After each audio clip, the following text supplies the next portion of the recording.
నమస్తే, జై Shriram. Welcome to my channel. నేను మీ సుధీష్ రెడ్డి. ఈ రోజు మనం మాట్లాడుకున్నాం Bigg Boss Telugu season 8 episode number 33 గురించి, డే నెంబర్ 32 గురించి. నాకు బాధపడాలో, ఆనందించాలో, నవ్వాలో ఏడాలో తెలియని స్థితిలో ఉందండి మన పృథ్వీని తెలుసుకుంటే. ఏంటంటే మన చిరంజీవి గారి శంకర్ దాదాలో డైలాగ్ ఉంటుంది కదా, vulture eating 100 buffaloes, 1 cyclone fish. And 1000 గొడ్లను తిన్న రాబోదు కూడా ఒక్క గాలివానికి కుప్పకూలిపోతుంది అన్నట్టు అద్భుతంగా ఆడాడు. టాస్క్ అంతా సూపర్, అసలు నెక్స్ట్ లెవెల్ ఆడాడు.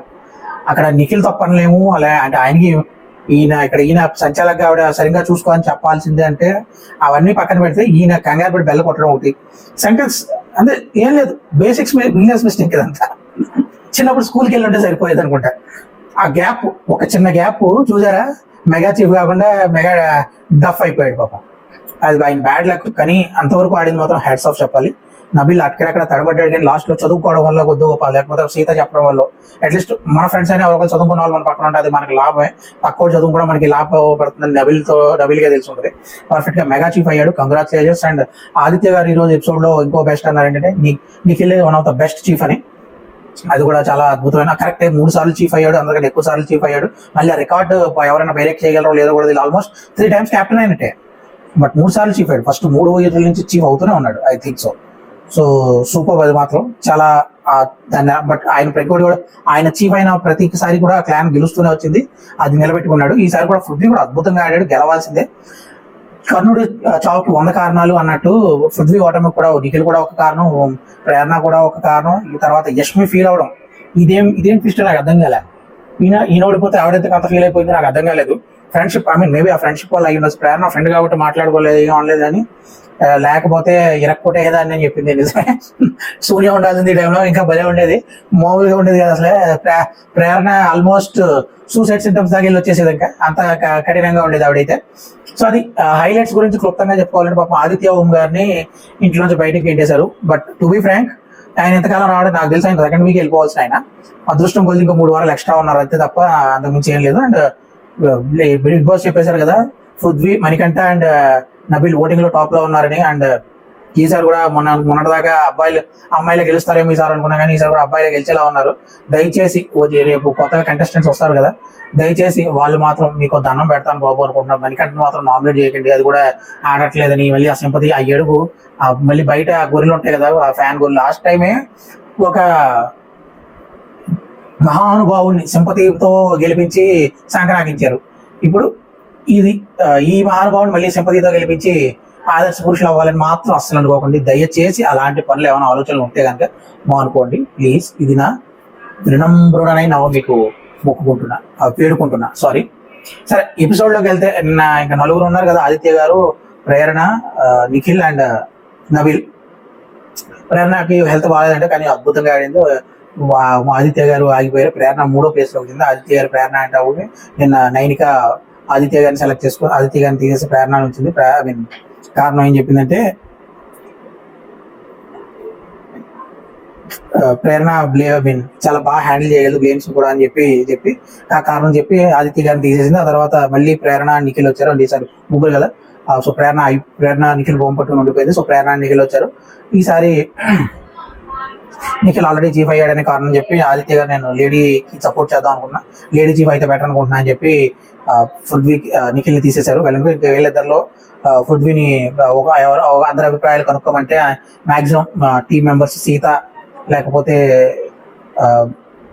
నైనిక, విష్ణుప్రియ అండ్ చాలా మంది నిఖిల్ అందరూ కూడా మన నబిల్కే ఓటేశారు. ఆదిత్య గారు అండ్ ఇంకో యష్మి మేబీ ఇద్దరు ఓటేసినట్టున్నారు. సో అక్కడితో పక్కకి వెళ్ళిపోయింది ప్రభు ప్రేరణ. నబిల్ పోటీకి వచ్చాడు. పోటీకి వచ్చిన తర్వాత ఏంటది పోటీ పేరు, గెలిచిన వాడే రాజు, మెగా చీఫ్ అనే పథకం తెచ్చిపెట్టారు ఇక్కడ.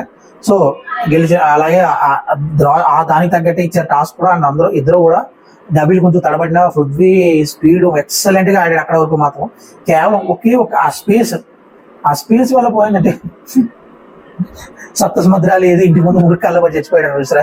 నాకు నిజంగా నువ్వు వస్తుంది, కానీ బాధపడాను అంతే. అంటే అంత మరి ఇంత చిల్లీ మిస్టేక్ కి ఓడిపోయాడా అన్న బాధ ఉంది. అలాగే ఇది కూడా తెలీదా అన్న ఒక నవ్వు వస్తుంది, ఎటకారంగా నవ్వు వస్తుంది. ఏం చేయలేము దానికి, మరి ఆటోమేటిక్గా డిఫెక్ట్ అది, ఐ మీన్ దేవుడు చేసిన డిఫెక్ట్, నేనేం చేయలేను దానికి. సో దాని తర్వాత యష్మి ప్రేరణ మీద కోపం చూపిస్తుంది. నువ్వు చెప్పాలి కదా, ఎందుకు చెప్పలేదు నువ్వు, గంట కొట్టేసాడు ఆల్రెడీ, అందుకే నేను ఎందుకు చెప్తాను ఇంకా అంటే, గంట కొట్ట మళ్ళీ తీసుకెళ్ళి పెట్టి ఇంకా నబిల్ కొట్టలేదు కదా, ఈలో మళ్ళీ గంట కొట్టాలిగా, ఎన్నిసార్లు పెట్టుకోవచ్చు కదా, అది ఒకసారి నువ్వు సరిగ్గా చూసుకొని చెప్పాల్సిందంటే, నేను ఎందుకు చెప్తాను, నాకు చూసుకోవాలి కదా అని చెప్పింది. కరెక్టే, సంచాలకి చెప్పాలి అని రూల్ ఏం లేదు, మనకు తెలియదు. కానీ వీళ్ళని మరి అక్కడ సీత వాళ్ళని ఇక్కడ ప్రయాణం చేసినప్పుడు సీత వాళ్ళు మాట్లాడుతుంటే ఏమనలేదు, కానీ యష్మి అంటే వాళ్ళు మాట్లాడుతుంటే ఆగు అని చాలా సార్లు ఆపడం అయితే చూపించాడు ఎపిసోడ్ లో. లైవ్ లో ఏం జరిగిందో మనకి తెలియదు, కానీ ఇదైతే క్లారిటీగా చూపించారు. ఓకే, వెళ్ళండి కూడా అది ఆ పార్షాలిటీ కూడా పార్షాలిటీ చూపించినట్టే చూపించారు ఇక్కడ మాత్రం, నాకైతే అలాగే అనిపించింది ప్రేరణ విషయంలో. బట్ వెళ్ళదు అది ఓకే, ఇట్స్ ఆల్ పృథ్వీ చేసిన మిస్టేక్ కూడా ఉంది కాబట్టి, అండ్ నబిల్ పర్ఫెక్ట్ గానే పెట్టాడు కాబట్టి అవన్నీ మనం ఇంకా కన్సిడర్ చేయక్కర్లేదు. కానీ సో నెక్స్ట్ ఫైనల్ గా నబిల్ అయితే చీఫ్ అయ్యాడు. చీఫ్ అయిన తర్వాత యష్మి పృథ్వీతో మాట్లాడుతున్నారు. అండ్ ఇది కాకుండా మార్నింగ్ నిఖిల్ విష్ణుప్రియతో విషయం చెప్తున్నాడు. పృథ్వీకి ఒకవైపు నుంచి విని మాట్లాడతాడు, అలా కాకుండా రెండు వైపు నుంచి విని మాట్లాడు అని మనం కూర్చోబెట్టి అర్థమయ్యేలా చెప్పాలి, లేకపోతే ట్రిగర్ అయిపోతాడు. ఒకవేళ నేను లేకపోతే వాడిని హ్యాండిల్ చేయగలిగింది నువ్వు మాత్రమే, కాబట్టి నీకు చెప్తున్నా, ప్లీజ్ జాగ్రత్తగా చూసుకో వాడిని అన్న ఒక సోదర భావాన్ని వ్యక్తపరిచాడు, తన పై ఉన్న సోదర భావాన్ని. సో అలాగే కంటిన్యూ అయింది. అంతటితో ఆ కన్వర్సేషన్ ముగిసిన తర్వాత నబిల్ అందరినీ ఒక్కొక్క పృథ్వీ దగ్గరికి వచ్చి మనం టీం మీద మనం పరంపరం ఒకే టీంలో ఆడాలి, నెక్స్ట్ 9 మంది మనం గట్టిగా ఎదుర్కోవాలి అని బలంగా దృఢంగానే మాట్లాడుకున్నారు. Well and good. దాని తర్వాత సైరన్ మోగింది, అందరూ అడ్డిపోయారు. ఈలో మధ్యలో ఫస్ట్ ప్రేరణ యష్మి దగ్గరికి వచ్చి సెట్ అయ్యావా, మాట్లాడచ్చు అంటే, నాకు 5 minutes ప్లీజ్ అంది. ఓకే ఐ మీన్ నెక్స్ట్ తీసుకుంటే నిఖిల్ వచ్చాడు. ఏమంది చెప్పైనా 5 minutes అని ఉంటుందని, 5 నిమిషాల తర్వాత వెళ్తాను, ఏం పోయింది, లేకపోతే 10 నిమిషాల తర్వాత వెళ్ళలేదు, 10 రోజుల తర్వాత వెళ్తాను, నాకేం నష్టం అన్నట్టు మాట్లాడింది.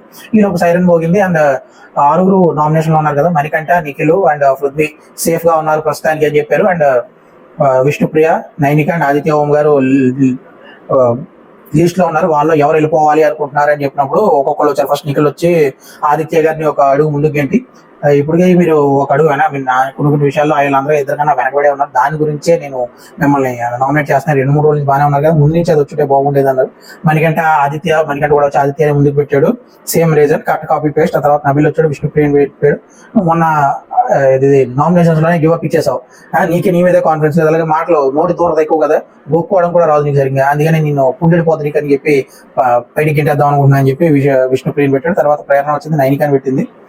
లాస్ట్ 2-3 days నుంచి అసలు నువ్వేం ఆడట్లేదు, దాని గురించి ప్రేక్షకులు కూడా ఏం కనిపించడం కాబట్టి నేను పక్కకి గింటేద్దాం అనుకుంటున్నా అని చెప్పింది. వెళ్ళని కూడా. దాని తర్వాత సీత వచ్చింది, ఆదిత్య గారిని ముందు తీసుకుని మణికంఠ సీత నాకు ఎందుకో ఏడుస్తారు ఇక్కడ ఏడుపులు చూస్తుంటే, ఎస్పెషల్లీ మణికంఠది అండ్ సీతది ఆర్టిఫిషియల్ ఏడుపులు లాగే ఉంటాయి తప్ప నాకు ఇంత కూడా జెన్యూన్ గా అనిపించదు. ఇందాక లేదా యష్మి ఏడ్చినప్పుడు నాకు ఆర్టిఫిషియాలిటీ అనిపించలేదు, సూపర్ గా ఫ్రెండ్ గురించి బాధపడింది అన్నట్టు అనిపిస్తుంది. అది సీత మణికంఠ ఏడుస్తుంటే మాత్రం ఎందుకో తెలియదు, కానీ కామన్ సెన్స్ 6 సెన్స్ కలిపి కొట్టేస్తుంటే ఇదంతా ఏదో తేడా ఉందిరా సీరా అన్నట్టు. ఓకే వెళ్ళండి. దాని తర్వాత పృథ్వీ వచ్చాడు, నైనికాని ముందు పెట్టాడు. ఏంటంటే మాటలు తోడడం ఒకటే కాదు, మాటలు తోడడం అయితే ఎప్పుడో నామినేట్ అయిపోయింది, ఫస్ట్ వీక్ నుంచి బయటికి ఎంటేద్దరు, ఇప్పుడు దాకా ఎంటలేదంటే ప్రేక్షకులకి నోటి తోడడం నాకు నచ్చుతుంది. సో నువ్వు 2-3 రోజులు ఆడలేదు కాబట్టి నేను ముందుకు పెడతాను, నైనికాని ఇంకొక అడుగు ముందుకు పెట్టాడు. ఫైనల్ గా యష్మి ఆదిత్య గారిని ఇంకో అడుగు ముందుకు పెట్టి ముందుకు తోసింది. అది సీఎం కట్ కాపీ ఏజెన్స్ చెప్పింది. దాని తర్వాత బిగ్ బాస్ మీరు ఊహించింది కరెక్ట్ ఈయన ఎలిమినేట్ అయిపోయాడు అని చెప్పి. అండ్ వీళ్ళు వచ్చి ఆదిత్య గారు ఒక కాంప్లిమెంట్, నాకు తెలుసు జనాలు నేను మెచ్చుకుంటున్నాను, నచ్చుతున్నాను, ఇలాగే ఆడు, ఇలాగే చేయడు అన్నట్టు ఒక సెంట్ ఇచ్చి మనల్ని మన మీద కక్ష పెట్టినట్టు ఆయన్ని రెచ్చగొట్టి మరీ వెళ్ళిపోయారు. సో రేపు వైల్డ్ కార్డ్ ఎంట్రీస్ ఎప్పుడు వస్తారో ఏంటో, రేపు మనం మేబీ రేపా ఈ వీకెండ్ వస్తారో మరి చూద్దాం. ఇంకా బిగ్ బాస్ దీన్ని ఎలా కొనసాగిస్తాడు. ఈ రోజు ఎపిసోడ్ అయితే అట్లీస్ట్ ఈ వీక్ అయితే కొంచెం బెటర్ గానే ఉంది కంపేరిటివ్లీ లాస్ట్ వీక్స్ తో పోల్చుకుంటే, ఇలాగే తీసుకెళ్తే మంచిది. అండ్ నా వీడియోస్ కనుక మీకు నచ్చుతుంటే ప్లీజ్ దయచేసి ఈ ఛానల్ ని సబ్స్క్రైబ్ చేసుకుని ఈ వీడియోని లైక్ చేసి మీ సలహాలు సూచనలు ఏమైనా ఉంటే కామెంట్ లో పెట్టండి, వాటిని చూసుకుని నేను కూడా ఇంప్రూవ్ అవ్వడానికి, డెవలప్ చేయడానికి, ఇంకా బెటర్ గా ఇవ్వడానికి ట్రై చేస్తుంటాను. అంతవరకు రేపు మళ్ళీ కలుసుకుందాం. అంతవరకు ధన్యవాదాలు.